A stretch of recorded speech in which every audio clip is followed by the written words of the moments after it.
அறிவு கருத்தரங்கங்களுக்கும் ஆழமான விவாதங்களுக்கும் பெயர் பெற்ற டெல்லி ஜவஹர்லால் நேரு பல்கலைக்கழகம் இன்று ஒரு போர்க்களமாக மாறியுள்ளது. மாணவர்களின் ஜனநாயக குரலை நசுக்க இரும்பு கவச தடுப்புகளையும் காவல்துறை பட்டாளத்தையும் இறக்கியிருக்கிறது பல்கலைக்கழக நிர்வாகம்.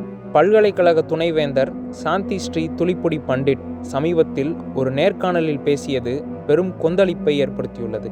அவர் சாதி மற்றும் இடஒதுக்கீடு குறித்து பேசுகையில், தலித் மக்கள் எப்போதும் பாதிக்கப்பட்டவர்கள் என்ற உணர்விலேயே இருக்க முடியாது என்று கூறியிருந்தார்.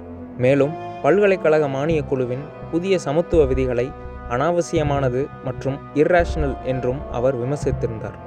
இந்த கருத்துக்கள் சாதிய ரீதியானவை என்றும் ஒரு பொது பல்கலைக்கழகத்தின் தலைவராக இருப்பவர் இவ்வாறு பேசக்கூடாது என்றும் கூறிய மாணவர்கள் அவர் பதவி விலக வேண்டும் என வலியுறுத்துகின்றனர்.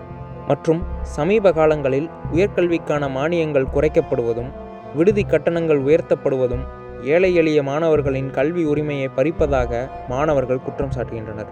இதோடு இடைநீக்கம், அபராதம், விடுதி வசதி மறுப்பு என நிர்வாகத்தின் பழிவாங்கும் நடவடிக்கைகள் எல்லை மீறி செல்கின்றன.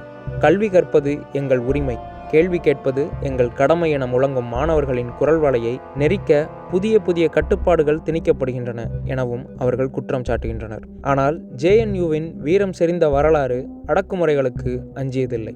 அரை நூற்றாண்டு காலத்திற்கும் மேலாக இந்தியாவின் சமூக மற்றும் அரசியல் மாற்றங்களுக்கு வித்திட்ட சிந்தனையாளர்களை உருவாக்கிய இந்த மண்ணில் இன்று சுவரொட்டிகள் ஒட்டவும் கூட்டங்கள் நடத்தவும் தடை விதிக்கப்பட்டுள்ளது.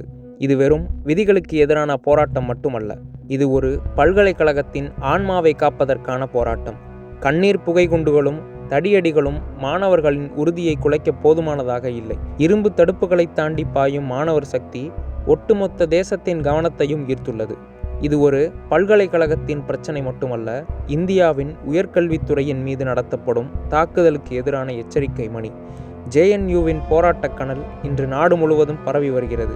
பிற மாநில பல்கலைக்கழகங்களில் இருந்தும் மாணவர்கள் கரம் கோர்த்து வருகின்றனர். அடக்குமுறைகளை ஆயுதமாக பயன்படுத்தும் நிர்வாகம் மாணவர்களுடன் பேச்சுவார்த்தை மேசைக்கு வரும் வரை இந்த போராட்டம் ஓயப்போவதில்லை என்று கூறப்படுகிறது. இடைநீக்கங்களால் போராட்டத்தை முடக்க முடியாது.